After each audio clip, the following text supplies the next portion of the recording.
Well, let's talk to Marc Ostwald, who's Chief Economist and Global Strategist at ADM Investor Services International. Good to see you again, Marc. Welcome back.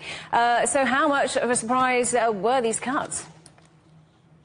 They were a surprise in terms of timing. I think everyone had been expecting a rate cut at some point during Q3, but were surprised by the fact that having held the normally significant one-year medium-term lending facility last week, that it should happen today. I think the important thing really is that the timing is clearly, it's done to convey a sense of urgency. I think that's the most important aspect of why they did it today rather than signalling last week. Well, let's talk about a couple of specifics then. The 1-year and the 5-year loan prime rate cuts. How significant were those in particular?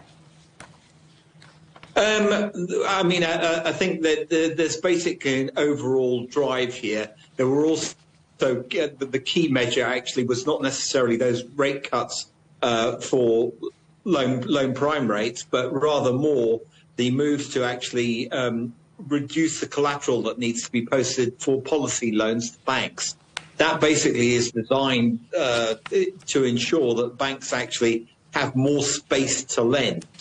And this is really where the key aspect is. There needs to be more lending and more encouragement for people to take out credit. And that obviously is going to be something which is going to require other measures on the fiscal side. So why have these cuts been needed? What are the main challenges facing the Chinese economy that these are designed to address? Well, first of all, as we saw, consumer spending is weak.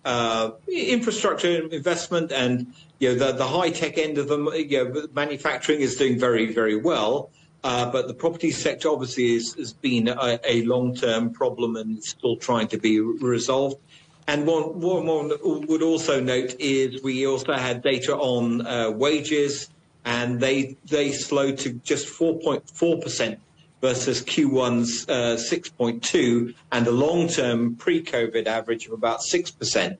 And that basically means households are feeling the pinch because their wages aren't really growing at a particularly rapid rate, and particularly with the property market also not actually yielding any dividends for households. And you talked about the timing of these cuts being designed to convey a sense of urgency. Will they work and work quickly?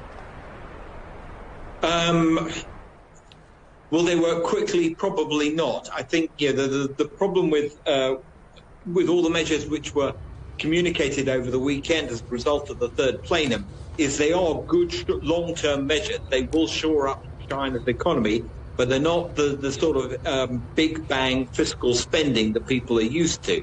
So the benefits, I think, will accrue in the longer run rather than in the shorter run.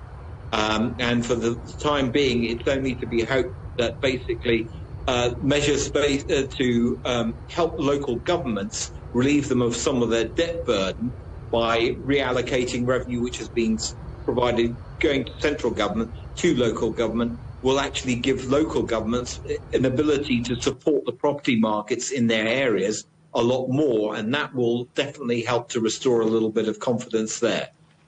Marc, great to talk to you as always. Thank you for joining us. That's Marc Ostwald from ADM Investor Services International.